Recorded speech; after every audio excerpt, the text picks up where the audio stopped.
পঞ্চম হচ্ছেন খাজা আহমেদ মজুমদার,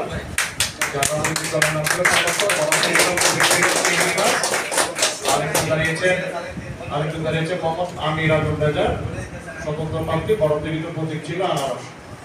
জনাব খাজা আহমেদ মজুমদার চিংড়ি মাছ প্রতীক নিয়ে সর্বমোট পেয়েছেন ৬২,৪৯৬ ভোট। তার নিকটতম প্রতিদ্বন্দ্বী মোহাম্মদ আমির আজম রেজা আনারস প্রতীক নিয়ে পেয়েছেন ২০,১৬৫ ভোট। মোট বৈধ ভোটের সংখ্যা ৮২,৬৬১, যেখানে বাতিলকৃত ভোট হয়েছে ২৬৯।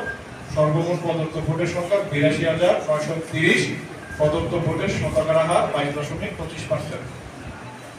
আজকের দিনে চেয়ারম্যান ষষ্ঠ উপজেলা পরিষদ চতুর্থ ধাপ সাধারণ নির্বাচন ফরিদগঞ্জ উপজেলা পরিষদের চেয়ারম্যান হিসেবে জনাব খাজা আহমেদ মজুমদার চিংড়ি মাছ প্রতীককে বেসরকারিভাবে বিজয়ী ঘোষণা করা হয়।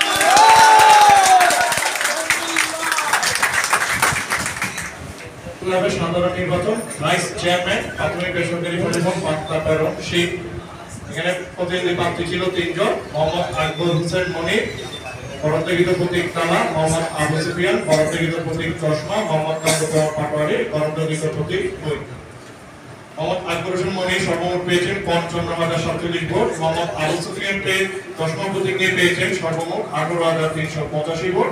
মোহাম্মদ কামরুজ্জামান পাটোয়ারি স্বতন্ত্র বই প্রতীক নিয়ে পেয়েছেন ৯,২৬০ ভোট।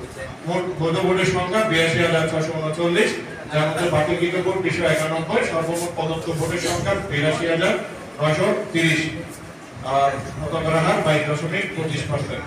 ষষ্ঠ উপজেলা পরিষদ চতুর্থ ধাপ ফরিদগঞ্জ উপজেলা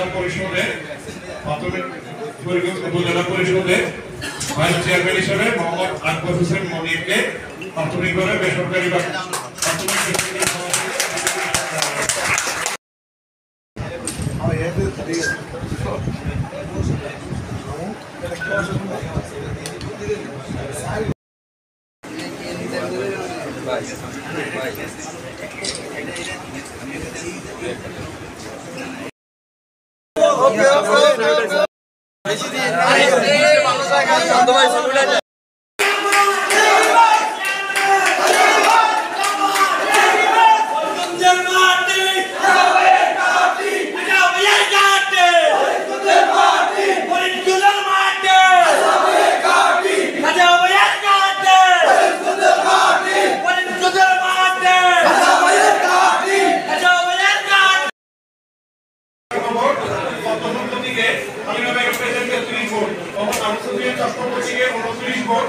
মোহাম্মদ কামরুজ্জামান পাটোয়ারি বই প্রতীক নিয়ে পেয়েছেন ২৫০ ভোট।